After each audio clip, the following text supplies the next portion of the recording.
Forget trying to keep up with AI. It's moving too fast. It's time to think differently about it. Welcome to the AI Readiness Project, hosted by 𝗪𝗁 and 𝗪𝗵𝘁. They're here to help you build the mindset to thrive in an AI-driven world and prepare for what's next. 𝗪𝗵𝘁'𝘀. Hey, What's shaking? hey. Hey. I'm good. I'm excited. I've got my new microphone. Can you tell? I'm a professional now. We can tell. Yes. I'm just now getting used to it. In fact, I had like a different version of your podcast voice in my head, but it's very profesh. Is it? Okay, good. Yeah. Well, Yeah. Very professional's professional. good. That's good. Yeah, we're very professional, everybody. We'll dial it in. Yeah, you know how professional we are. Listen, what we lack in professionality, we make up for in get it doneness. We make do stuff. Yeah, exactly.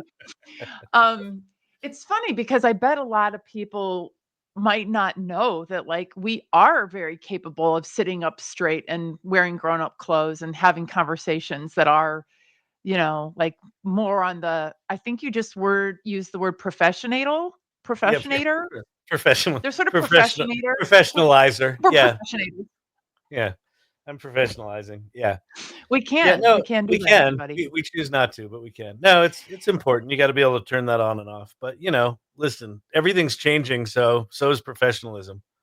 So is professionalism. And speaking of professionals, by the time this comes out, we may be at like episode 30.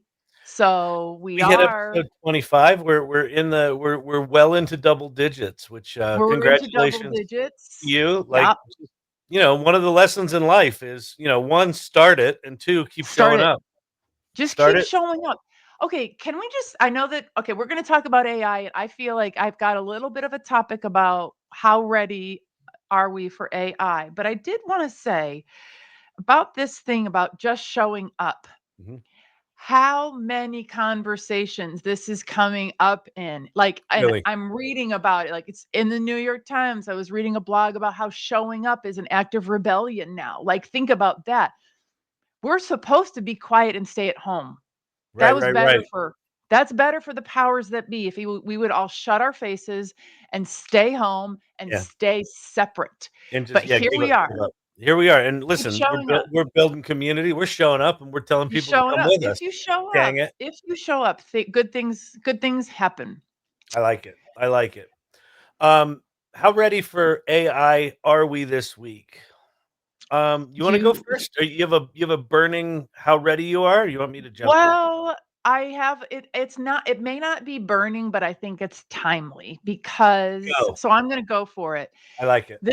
This time of year, we've got lots of parents and guardians who are sending their kids off to college, and either they are, it's their first time experiencing a kid going to college, or like in my case, this is the year that we become empty nesters. And how our kids are ready for AI is a bigger subject for most of us, even than how we are in our readiness for AI. And so I thought I would share a couple of examples from Gen Z, because both of my kids are Gen Z, and they both have very different approaches to AI. Oh, interesting. And how old are they again? I should know this. So my daughter's 20 and my son is 17. Okay. So they initially, both of them are like, whatever you do, we are ride or die. Like, we love you. You're amazing. You go do AI stuff, mom. But secretly in the background, they were like, but AI is horrible. AI is the worst thing that has ever been invented. AI is going to ruin our lives, etc. And we've kind of gone through different waves. So my daughter, definitely, her name is Luca. Luca definitely has like a very pragmatic approach, which is, it kind of doesn't matter how I feel about it. It's happening. Right. That's healthy. That's healthy. Right.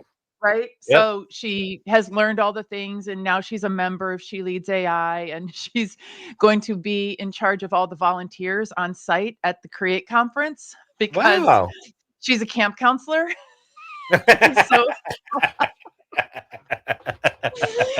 You're gonna have her apply her well-earned skills with a bunch of adults that need corralling because they're Yeah, all yeah, neuro yeah. spicy. Yeah, exactly. She'll be like, "You over there, you, you go play hopscotch. You're useless. You over there." Here's your juice box. Go sit in the corner. Here's your juice box. Sit down, shut up. So, but at her school, they say that they're a co-pilot school. Of course, the kids don't know what co-pilot is. Like, she's in on all these meetings and stuff, and she hears the leadership talking about AI, and it's very different from her own experience. But anyway, so that's her. My son Theo, he's going into his first year. He's very old school in terms of like um being real and authentic is very important, and that's the only thing that matters, and being in the moment is important, and what happened before, none of that matters to him. It is like right now, that's what matters, and things that are fabricated are much less meaningful in his book.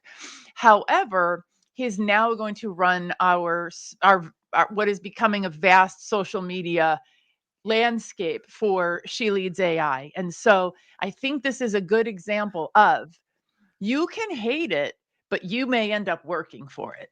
Yeah, that's a good point. That's a good point. I think I guess they're not children at this point. I was just going to say, aren't there child labor laws? You're just getting free labor, as far as I can tell. Hey, what? I don't know what you're talking about, Kyle. He's my employee. Let me get this straight. You got two kids that are anti-AI working for the AI conference. That's solid. I like it. No, it's good. No, so listen, I think that our educational institutions have done a massive disservice to our children by spending 2, maybe 3 years saying, AI is evil and you should never use it. And all AI is cheating, because it's not. And it's even funny. I think if I think about Theo, and he's authentic, he's about in the moment. I think one of the perceptions of AI is that, it can't be creative. If it's just push a button and squirt out some crap, it can't be creative. But, we just talked with Sid Hargrove, and I asked Sid, or no, you asked Sid, like, what if you were going to start some new project with AI? Like, what's your process? Like, where would you start? And the first thing he said was, the first thing I would do is I would sit down, not at a computer, with just like a piece of paper, and just gather my thoughts. Yeah. And the people that I know that are using AI in interesting ways, they have what I call chain of craft, but they have a very thoughtful and considered interaction with AI, whether they're doing it on their own or they're doing it with other people. It can be a very thoughtful, collaborative, creative expression kind of thing, and that to me is something that is not on the surface of AI, because it's so easy to demonize it. It's so easy to go, oh, it's just the lazy button, because it can be absolutely the lazy button, and it can just make crap. And you can use it in a much more thoughtful and creative way. Yep. Has Theo played with AI at all? Yes, he has, and the way I got him into it was, I was making images on Midjourney of him and his girlfriend, and they loved that. That was really, really fun, and he has used it for school and for some story writing, and he knows how to code and stuff. So he's actually not that he thinks that coding by yourself is cool. Like, you don't need to vibe code, just code it yourself, kind of a thing. So yeah, I mean, he gets that it's useful. What he doesn't, well, the kids are very, very sensitive to the environmental impact, for one thing. And then they are very unsupportive of having like AI companions, both of them. And I've gone through all the details with them. I mean, I've talked to them about good, bad, and the ugly, and they are very, very against having an AI companion. That's fascinating.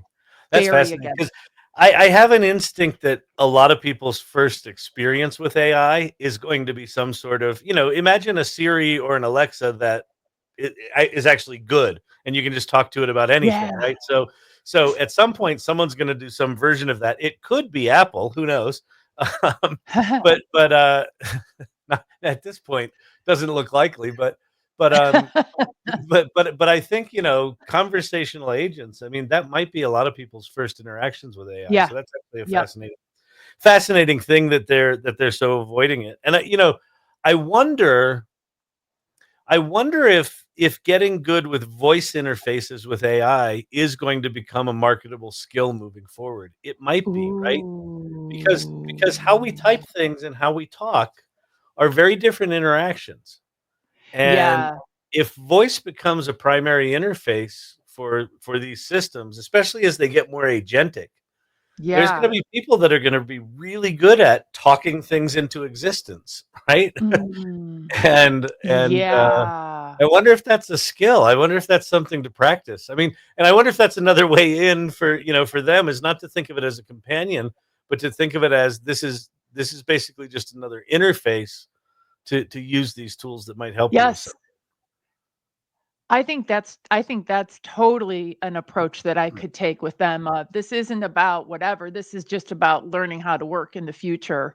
Yeah. Um, the thing about the voice interaction, there was something I was going to say about that. Oh, okay, so that the voice interaction, they won't realize that they're developing a relationship with an AI companion. That's the other piece about it. Like, Yeah. it's you can use whatever terminology you want. You could just call it a relationship. You're in the beginning of a relationship, and they wouldn't buy that either. They don't think Yeah. that we're in a relationship with AI when we're using it, whereas I absolutely think I'm in a relationship with AI when I'm using it. So Yeah. different, different point of view. Yeah, I don't know. I don't know. I mean, I think in the end, it's they're going to be largely academic distinctions, but I think Very. some people are going to get emotionally involved. Some people will get intellectually involved. Some people will go Mm, never ever, and never ever. that's all fine. And if voice does become a primary interface, I could see that being a requirement on a job application at some point in the future. Can I tell you that, and this may seem off topic, but it's not, people, I promise. I was in I've tried this like 3 or 4 times when a lot of the projects that I end up working on are fundraising for facilities, for Mm, spaces, and I'm working on this one for an art museum, and we were in a meeting with the architect, and they were showing the space where they were gonna put some of the administrative offices, and they had an open concept floor plan. And I said, yo, I'm sure you've heard this from a million people, but we are all going to be talking to our hardware probably by mhm, the end of 2026. Like, mhm. this design that you're building, of course, I don't say it in a snotty way like that, but this design that you're building is like, you're going to have to rebuild this whole interior space. And I know how much money we're raising. So I know what the budget is, and I know that we won't be able to afford it. So I'm like, Right. yo, let's just whatever. I mean, I have not been at all successful in any conversation trying to convince people who are building things that we are going to be talking to our hardware. They really don't believe me. Yeah. I So know. we're continuing to build open floor plans in You should today's day and age. you should show them the opening scene to the movie Her, where, they all work in an office where their primary interface is talking to the thing, and they're all distant from each other. They're all in these kind of sound boothy kind of things. Oh, So, that's what I'm yeah. gonna do. Yeah. I'm gonna send that. I'll send it Yeah. to the person. She can decide if she wants to send it to her architect or not. Yeah. Send it to her, say, Her, and then where it says science fiction movie, cross out science fiction and just say documentary. Exactly. Right? So here's what's Yes. coming. Here's what's Okay. coming. So here's a thing kind of related to what we're talking about with your kids to pay attention to this week. And I recently had this personal realization. I'm trying to figure out my role in AI and like what's my real passion, right? Mm, I'm passionate. Like, what I know is that it's not going away, and what I'm mhm. passionate about is getting as many people as possible to try it, so that they can experience, what it is and why it's good. Um, but what's the thing I want them to do? And so the recently I had this epiphany that the through line throughout my career has always been the thing that I seem to be most passionate about is advocating new technologies for the primary use of personal self-expression. Mm. And the people that I see getting the most joy out of AI and having, big epiphanies, coming out of retirement, getting super inspired, are when they realize, oh, I had this story and I wanted to tell it. And one of the exercises I gave recently was go find some old piece of work that, you never finished as a kid, and like explore it with AI and see if you can turn it into something. So I have kind of a follow-on exercise to that one. And that's this. I think one of the valuable things about AI that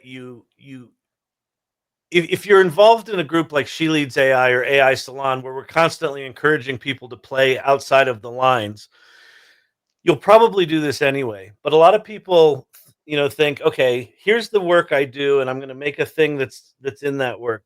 A thing that I would encourage people to do is take some piece of work that you've created that's in line with like what you do today, right? So if you're a writer, it's some piece of writing. If you're an illustrator, it's some illustrations. And take some nice completed work that you have and reimagine it in some other form that you're not good at. Oh.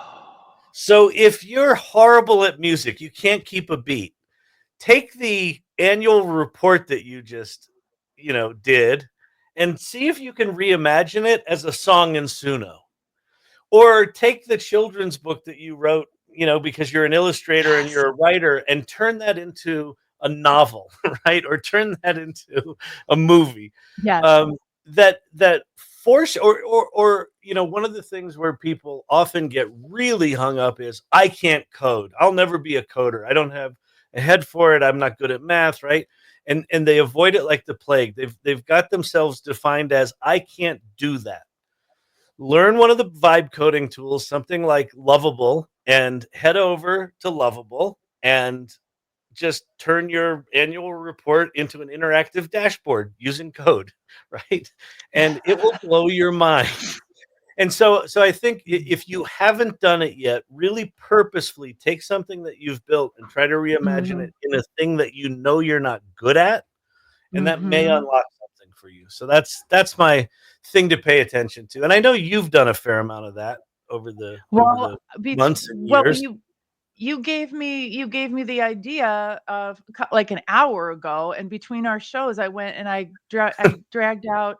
I have all these 10-minute snippets of writing, because I was in a writing group for a few years in San Francisco, and our assignment was we had a partner, and every day we had to write 10 minutes to each other. And then, because it was back then, we printed them out and we brought them to class. So I have these printouts. Yeah, thank God you have the printouts, right?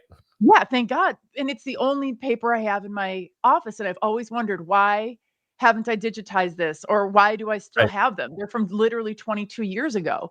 Well, now I'm going to take these 10-minute writes, which I skimmed through them. Some of them are really good. Yeah. Of course, then I thought they sucked, but that's, being Gen X. Yeah. So now I'm going to make them into like, well, I'm going to go back and I'm going to watch the video of the LOL with Cindy Kuhn and Suzanne Welker-Juergens teaching us how to make products with merch, AI. Yeah. Merch. So I'm thinking about something like a triptych, like take one of my essays that has like 3 parts and make some images and do it in my office. Like, I want to take these. Yeah. Like completely reimagine it. Like then you couldn't even have imagined that would be possible. Yeah, that's exactly it. And like, it's so cool that they're printed out now. And historically, you'd have had to get OCR software and you'd have to buy a scanner. Now you can literally just take a snapshot with your phone, and ChatGPT can read it all, right? And you can say, help me refine this idea, right? Turn it into a piece, turn it into posters, right? Yeah. Why not? I mean, how cool. How cool. Yeah. And you know what, back to the self-expression thing. One of the things that AI that excites me the most about AI is the speed with which I can get an idea out of my head and in front of me. And the minute I can look at my idea objectively, it inspires other ideas. And so like I find working with AI is this amplification cycle. So if you take these old ideas that maybe you've even forgotten about, and you sort of bring them front and center again and kind of reimagine them in this other way, it is going to absolutely inspire new ideas because you now have all of your life experience as context, right? So you're going to take Yeah. that seed of an idea, whatever you were thinking back then, you're going to look at your life experience and you go, oh, imagine what I could do with that idea now, who I am today, right? Yeah. Yeah. Right? Yeah. That's So the cool. magic of this stuff, isn't it? That is. And I mostly give myself allowance to do like nerdy business things with AI, and I feel guilty when I do fun stuff, but I but I also know that it's like medicine. To do the Mhm. creative part as well is so good for my brain, right?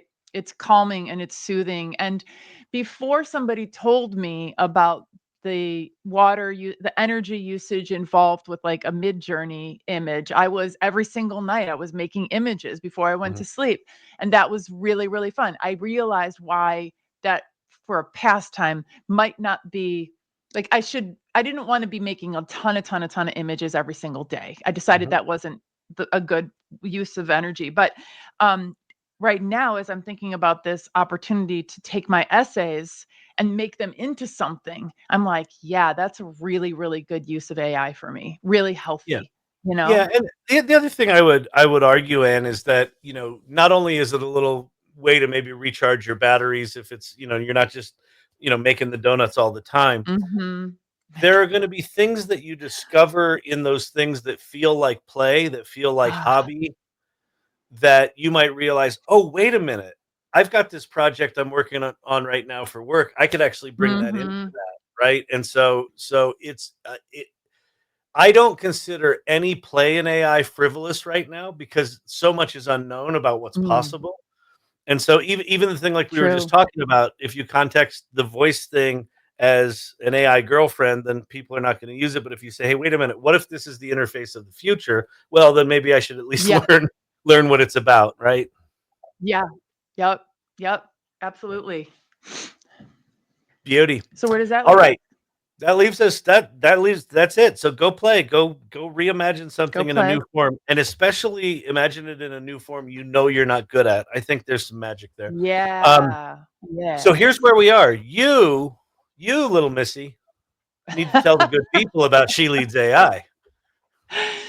Well, so I on our last show, I got to talk about our reading club, our book club, which is called She Leads Reads. But today I'll talk about what we did, or that right now I'll talk about what we did at Social Saturday yesterday, which I wasn't there, which is the perfect reason why I came up with what we're going to do. So we set up our Social Saturday to talk about ChatGPT 5. But we Mhm, kind of banned like no prevaricating, no hand wringing. We're not going through your trauma of ChatGPT 4 versus ChatGPT 5. That's mhm, not the conversation we're having today. The conversation that we're having today is how are you using it?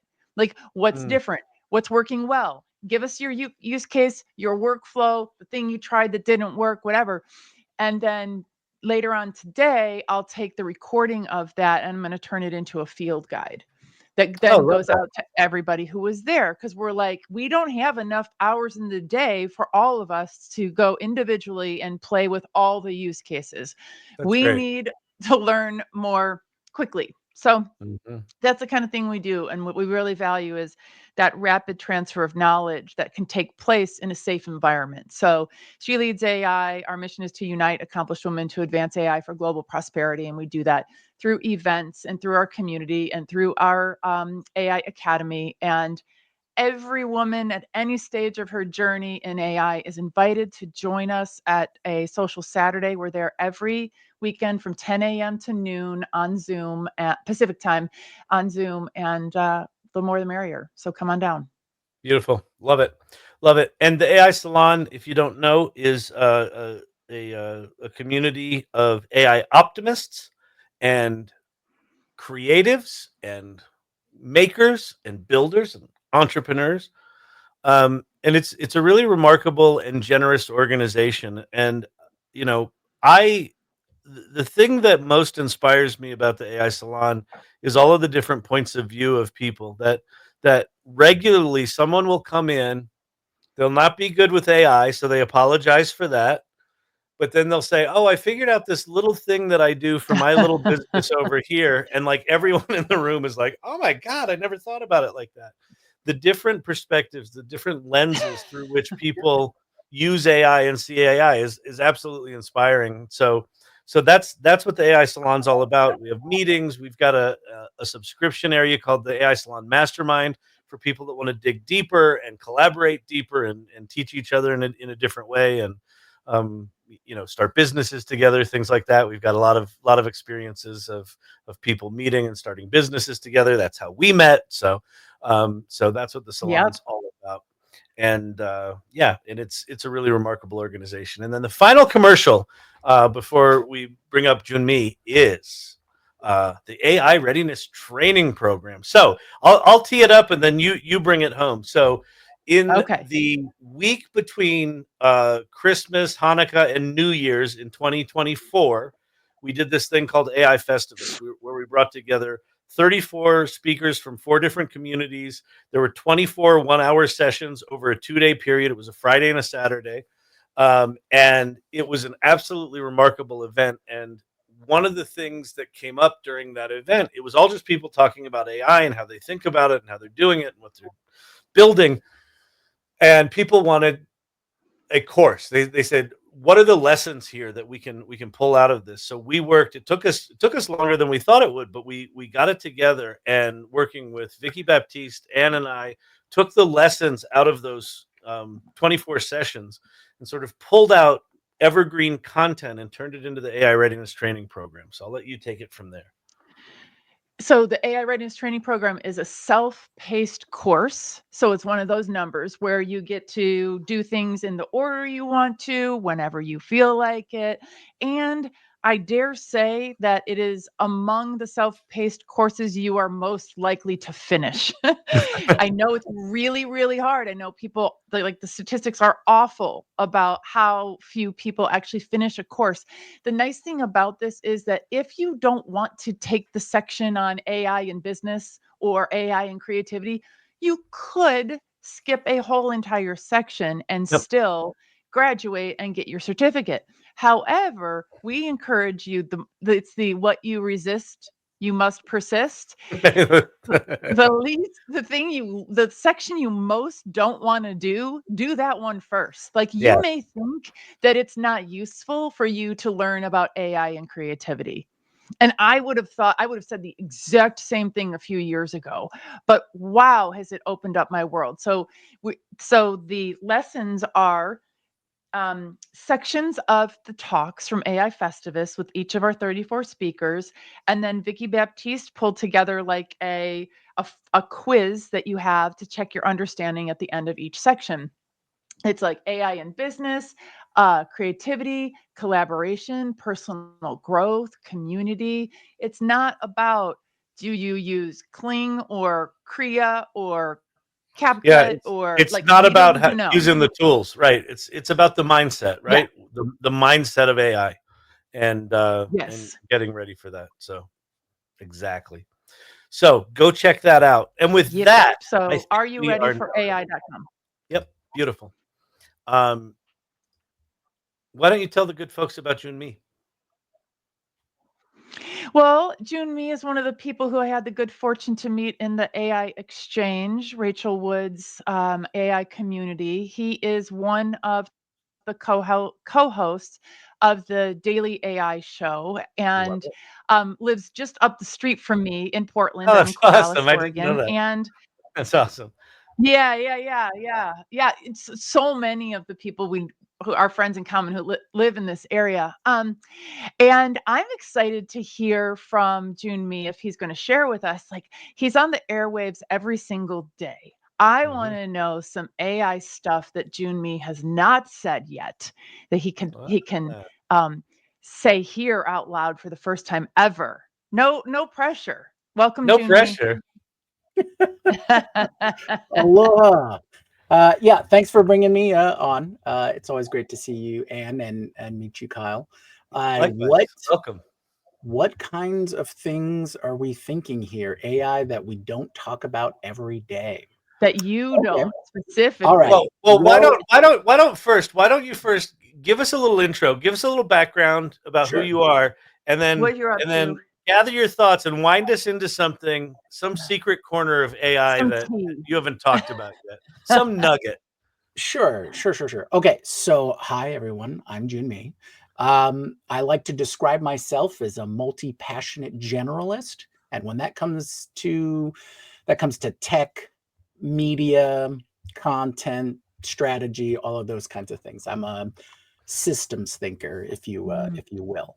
So I tend to have to stop myself when I hear something that someone is saying is an issue or a problem. I have to stop myself from thinking, "Oh, I can solve that for you," and realize, "Oh, wait, maybe they don't want me to try and solve it."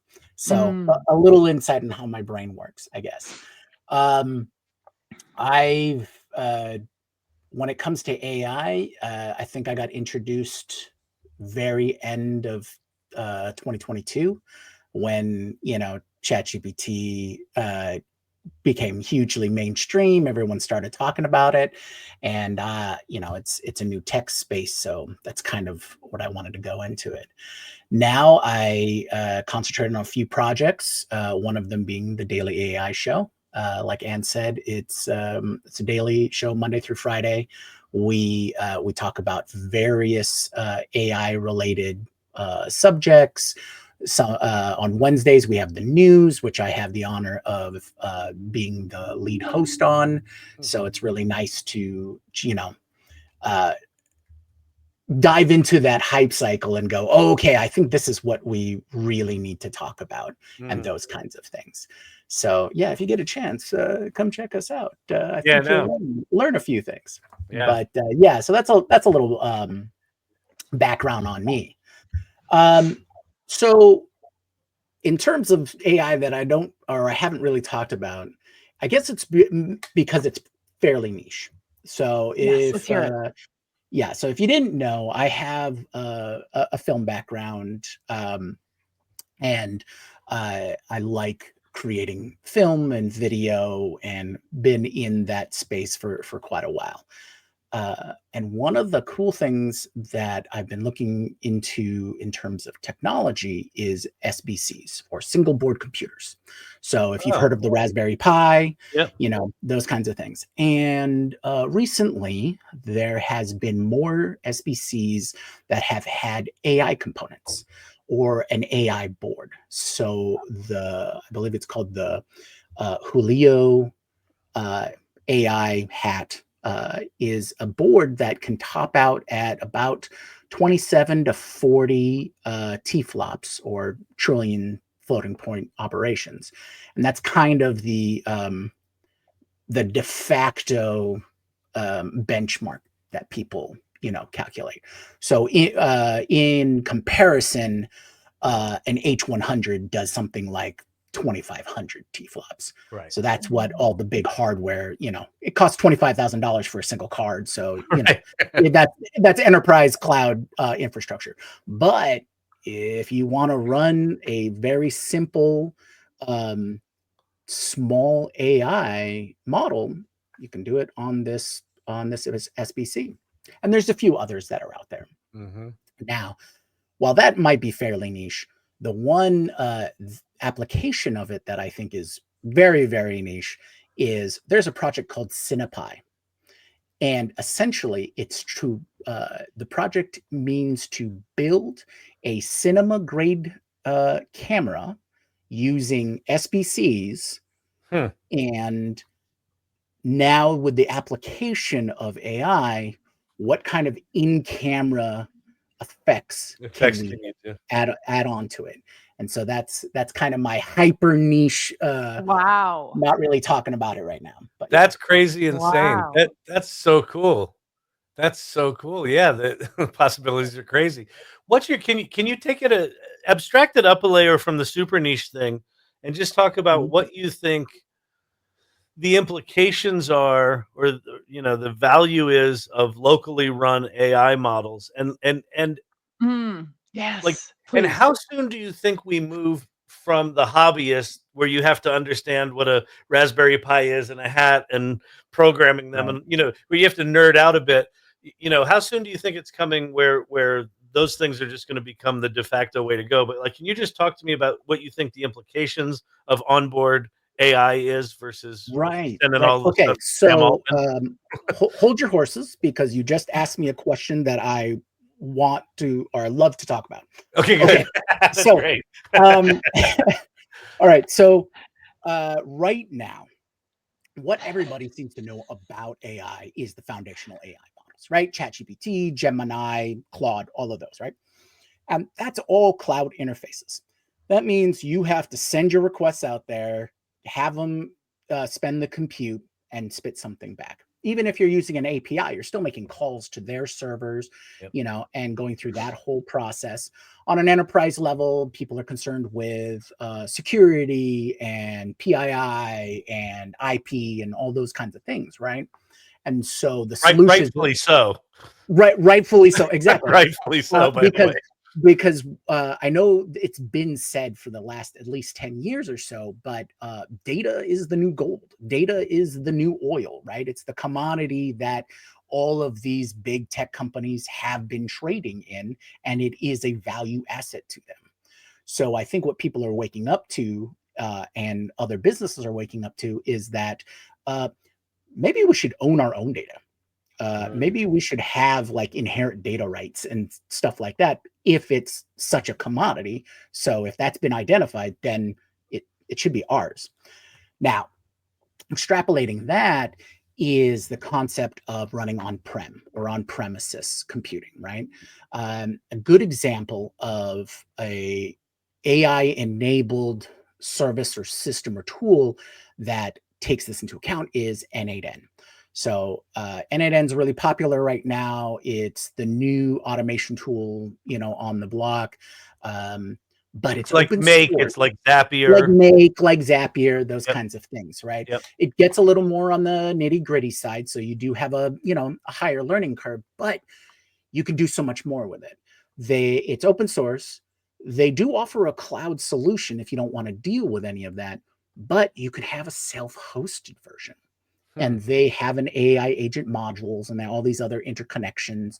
And you'll see things like how Claude and OpenAI have been pushing their connections, whether that to be the Google services or anything like that, or MCP. This is all that another protocol layer that essentially allows you to just do more and have your AI agents do more. Right?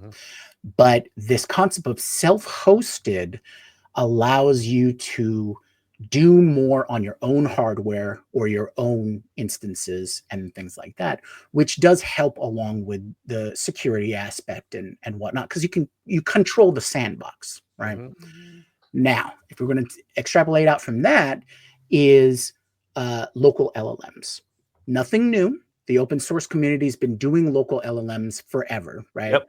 And so you can go to Hugging Face, which is essentially just a giant aggregator platform for all of these local LLMs. You can use them with cloud resources for compute. But as these LLMs are getting better and better, meaning they're more capable, but they're getting smaller and smaller, Right. so that you can run them on your own computer, your own computer. Right. And so you might have seen NVIDIA talking about their Jetson package, or, they want to release their $3,000 PC it's all AI focused. You're seeing new chips being made that are all specifically about processing LLMs and similar models, like the Grok with a Q. They've got huge performance enhancement because that's what they do. It's all about the AI. So now that you're seeing personal or individual hardware level of things like, Mac M4 chips, or if you have a GPU with, 16 gigs of RAM, or laptops, just with as much memory in there, 28 gigs and those kinds of things, can start running these smaller models relatively quickly. Mhm. And there's and the secret here that a lot of people don't know is a lot of these models just run way slower on older hardware, but still run. They still run. So you've got all of this X Enterprise Xeon multi CPU, hardware that's out there because it's something like 8 years old, and you can buy dirt cheap with a GPU that is like 8-12 years old that can still give you something like 400, T-flops, and that's still better than nothing, and that's still extremely fast when you're running these smaller and smaller models. And then we're starting to see more models that can run on ridiculously small hardware, like your phone. Mobile devices, yeah. Mobile And devices, this, I exactly. mean, to one of the things Anne said in the setup to this is, she found out the energy usage for a Mid-Journey generation. Well, if you can generate something like that locally on your device, then you're only burning up the energy that's on your device or your little computer, right? It's not taking up so much stuff. What do you think the implications of it are? Like, where do you have a sense of use cases where we'll see it first, where it sort of breaks out of sort of duct tape and hobbyists building these things? Mhm. Where do you have a sense of when we're going to see it first, where, what use cases? Okay. Yeah, I think what it'll come down to is the concept of our personalized AI. Right? So there's companies like 𝗵𝘂 AI, which their whole mission is to create an interface layer. It's an interface layer AI, right? They'll build in some sort of orchestration. So we have an orchestration layer, which we say, hey, I want to accomplish this today. And it goes, okay, let me make that happen. And then it reaches out to all of this army of smaller AIs that are hyper focused on the specific component. And the orchestrator brings all that in and then presents it to you or accomplishes a specific task or goal for And the you. orchestrator would likely run locally, and then it would use as many local services as possible. But if it needs to go out to the outside world, it would let you know that. Then it would, yeah, exactly. And I think that's kind of the, at least hardware perspective of things, is because you won't have that ubiquitous acceptance or adoption of AI until it can live in your pocket or on your desk, right? And that's that first step you kind of need, or one of the steps that you kind of need before you have for lack of a better term, what we consider AGI. There's got to be there's got to be a universalness before we understand as, oh yeah, that's where we're at. Is it just hit me. It's very similar to the early days of the World Wide Web, where the internet wasn't always just on. People had dial-up modems. You had to actually dial up to the internet, right? And it wasn't until everyone had ubiquitous internet that it was there. And this is a very similar kind of bottleneck, that while all the compute is out on these big cloud servers, that's effectively like dialing up to the internet in the olden timey days. That's fascinating. Yeah, so I really see the that next step to being able to do that is once we can get that orchestration layer onto our own hardware. Once we can do that, I think that'll be a big jump forward. Love it. Wow, very cool. Kyle, that was good and nerdy. That was super nerdy. That was nerdy. I made my grocery list in my head. I made my Christmas list. No, that was super helpful. And I was going to suggest, Kyle, that in your box metaphor, you may need to add the on-prem version of an LLM. That's good. But what you might consider is not using something that looks a little bit more techy than a box. And then you can go around and just tell people, oh, you want your own LLM? Okay, BRB, you go out there, I'll install it. You bring your little plastic thing and you like plug it in and you tell them that that's what it is. It's your own personal large language model, because as soon as it becomes even remotely affordable, Yeah. How many people are just going to say, you know what? I need my own. I have to have my own. My stuff is so special. I have to have my own, period. And Yeah. then the lid is off, right? Yeah. So Yeah. Love it. Love it. So make sure that when you're doing this, you incorporate something that looks real, so that then you can go out and be like, I'm here. I've got your on-prem LLM. Look, Exactly. as featured on TV. Anyway, Love it. Jyunmi, so one of our questions that we ask all of our guests is, what was the tipping point when you knew you needed to go all in on AI, and what happened after that? Okay. Well, I think I kind of mentioned a little bit was that mainstream moment where everyone learned what ChatGPT was, right? So end of 2022. So when it came out, 2022. Right. Yeah. And then I think sometime in January, when I was talking with other people, various projects that we used to work on, things like that.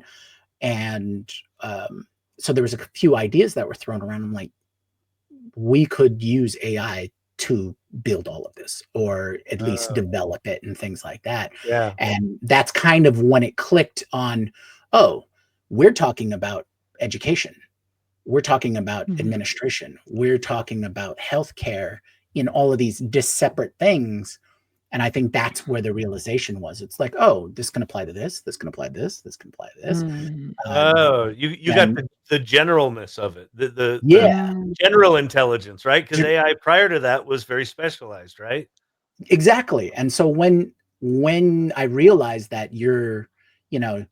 it touches upon so many different fields and so many different applications, that's a no-brainer, right? It's just like with the internet, it's like, oh, this is information on a global scale. Oh, okay, you got to buy in on that. Right. AI it's intelligence at a global scale. Oh, okay, you got to buy in on that. Yeah, we should probably have a little of that in our back pocket here.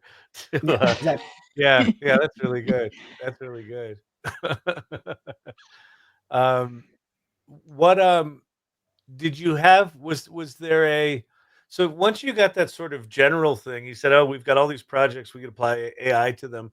Was there a moment early on where it exceeded your expectations? Did you have one of those moments where you're like, whoa, I had that it was sort of beyond what you expected? Did you have one of those kind of tipping point moments?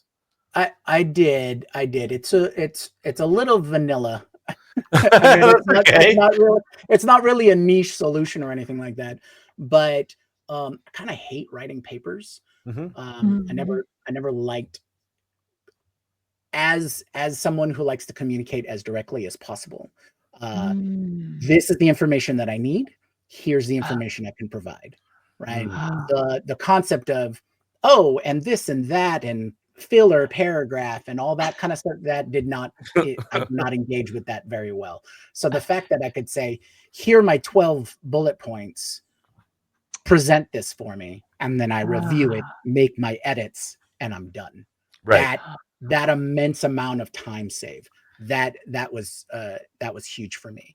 And then going on, it's a huge learning all of the mundane things that I really, you spend, it's so much tedium, right? Yeah. Even when it comes to like production, it's like, okay, well, now we have to analyze this and we have to review that and go through all of this. And then, so as you go through each step, if you can save 10 minutes here, 15 minutes here, a half an hour there, by the end of it, I'm saving 10 hours a week, 20 hours a week, because I don't have to do the tedium bits as much. And that sold me as well. That was it's like, oh, okay, I saved a bunch of my personal time. I'm good. I'm good. One of the things that struck me is how much I knew I hated all of that tedium kind of stuff, but I didn't realize how much I hated it. And what I realized is I spent a lot of my creative energy on non-creative things, right? On kind of lower level things. And it just saps your energy. So it I found it allows me to kind of live at this higher creative plane because it's doing all that crap that I really hated. So it makes my life it makes my life a bit better, right? You're preaching to the choir here. Yeah. Yeah. Okay, so here's a good one, and this is we've skirted around this, but there might be something new here. So just based on your focus and expertise, and given the show and everything, what's a trend right now that you're following that you think is really interesting, and why? Well, kind of the big one is the smaller models, right? Having more specialized or hyper-focused models who work in a team, right? Your collection of experts, your mixture of experts to solve specific goals. And that, of course, can be run on less resources. I think there is and this kind of goes to the hyper niche, but the edge AI applications, AI living as close to your day-to-day life. I think there's a growing trend with that, whether that be as grandiose as embodied AI in robotics, or simply having an AI layer to your doorbell, your Ring cam, those kinds of things. Having that ability to have AI at the very edge touch point to our lives, I think that'll just be a growing trend. It's a little harder to see because you can't really implement it on your own. Yeah. You have to be kind of deep into those environments. Do you think Apple's going to get their crap together and get Siri to not suck? I think Apple needs to make the biggest purchase they have ever made. I agree. Buy a Perplexity. Yeah. Buy Perplexity right now. And if Perplexity is for real about their collection of investors to buy Chrome, do it. 100%. That'll give Perplexity on every single Apple device. That means Comet is the new Safari. That means it'll be on every Mac device, Mac OS. It's a huge jump into AI capabilities for Apple. Yeah. And Apple has a huge war chest. They learned that from the 90s. So they always keep a few billion in cash ready to go for those kinds of things. And they need to go all in on a Perplexity or something like that so that they can jump back in. Then that will give them the runway to actually build out their own solutions. And things like that. Yeah. That one's been a heartbreaker for me. Like, have they missed it so bad? Right. And then with Google coming out with Pixel 10 just now, with all those AI capabilities, with the on device translation, did you see that stuff? Yeah, crazy. Exactly. It's sort of like all of those things you said Apple Intelligence would have a year ago. We have it now. We have it now. Yeah. Well, I feel like Apple is most disappointing. I feel like Google is most improved because their 22 and 23 AI strategies were so bad. They were saw just that they messed bad. Up and did a hard U-turn, and it's like, oh wait, we messed up. Okay, cool. Past 6 months, I feel like they actually have a product strategy now, and that was a disaster for a while. So absolutely crazy. The edge stuff's really interesting because I don't hear a lot about it in the mainstream media, but I think you're right. It's like as the models get smaller and more efficient, at some point someone's going to crack that with the right interface or the right device, and it's just going to be like it's going to be one of those moments where it's just here. That's what Sam and Johnny Ive are. That's what they're doing, right? That's what they're trying to do, is have that interface layer, and then I guess you'll just live on our platform because we provide everything. What's your speculation on what that device is? Ooh, that's a tough one. We have seen a couple of years of just personal devices tanking.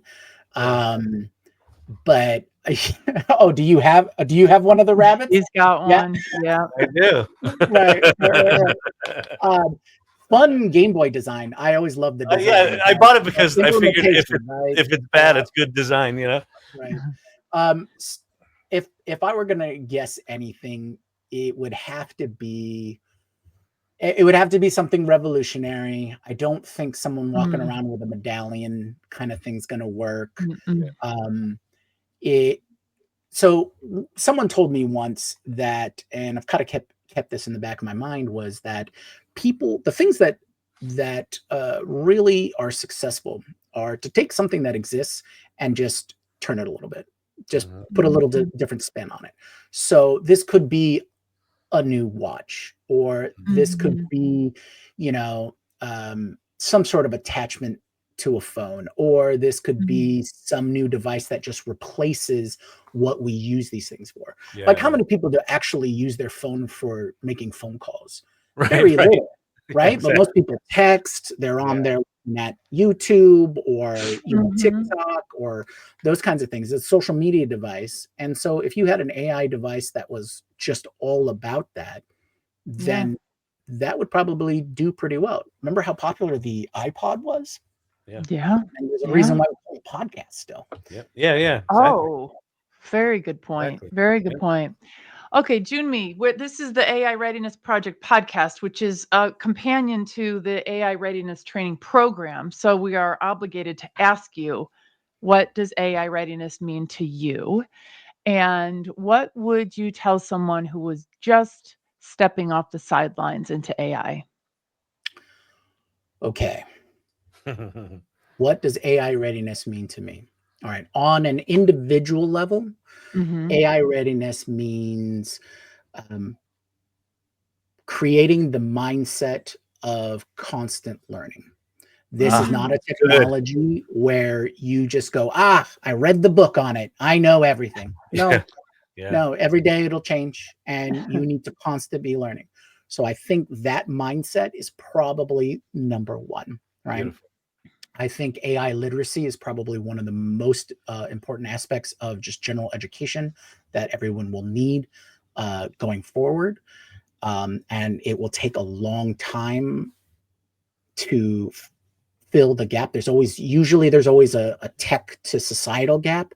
And the faster that we can fill that gap and train ourselves to understand that we run at this level or at this speed now, I think that'll be helpful for everyone.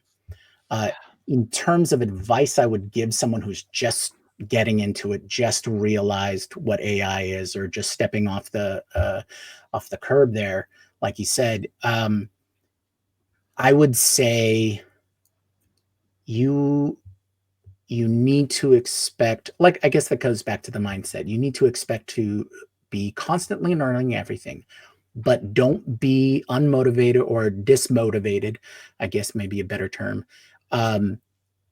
when you feel that there's too much, because there is too much. There is too much. There is too much. And it'll always be too much. There'll always be too much. So give yourself some grace for that. Right. Yes, definitely. Give yourself some grace. Take a breather. Tech detox. As much of a tech person that I am, an information person that I am, having a detox, having, how they say work-life balance? I guess there's info-life balance as well. Yeah. You need some days off because we're human beings. The whole point of AI is to be able to act as a mirror to ourselves so that we can improve ourselves individually and as a society, as a species, and to offset all of the things and accomplish all of those goals that we know aren't really valuable to us as individuals and as a people. And that, whether that be mundane tasks, whether that be, pushing forward a post-scarcity type world, all of those things. And that's what it's there for. It's supposed to be a tool set that we can use to go, oh, okay, we don't need to do any of this anymore. Yeah. We can concentrate on important things. Yeah. Right? Yeah. That's awesome. That's awesome. Yeah. It's really good. Wow. This has been awesome. Thank you. Thank you for coming and sharing your insights with us and nerding out. I love nerding out. That was a good one. You're welcome, Kyle. You're welcome. I know. So good. So good. Yeah, we're often up in esoteric land, and I love that, like, what you're paying attention to is cool little hardware. Great Awesome. job with the Daily AI show, Jyunmi. I know you Yeah, guys are in and your hundreds and yeah. hey, everybody in chat loves when you were there, and Kyle, when you can carve out some time, let us know. We'll get you on there. We'll get you on our bench, and yeah, happy to come in. and I'll sit in the bullpen if you need someone. If you have a thin day one day and you need to go slumming it, I'm your guy. Awesome. Kyle, Awesome. there's that one issue though. I was giving you guys Jyunmi a little bit of a hard time, but it's actually a backhanded compliment. That when I was on the show, I realized how much I move around because of how still you all sit. You sit so still and you look at the camera and your hands are not in the frame, and it's just like I'm like in Zen mode, and then here's me like Yeah. and so I told Kyle, I was like, oh my God, I'm so glad to be back because now I can move around. But now that I'm making short clips of our shows, I realize how valuable it is that you guys sit still, because I cannot get a 10-second video without me and Kyle all over the place. Yeah. Damn it. So Kyle, if you go on the show, you have to sit still, just so you know. Right. I'll take a Xanax before I go in. We always value you being you. So Okay. you know. Awesome. Well, this was just awesome. Yeah, I look forward to fun. it. And thanks for coming here and sharing your That wisdom. was really It's really fun, amazing. Jyunmi. Anytime. Take it easy. All right, cheers.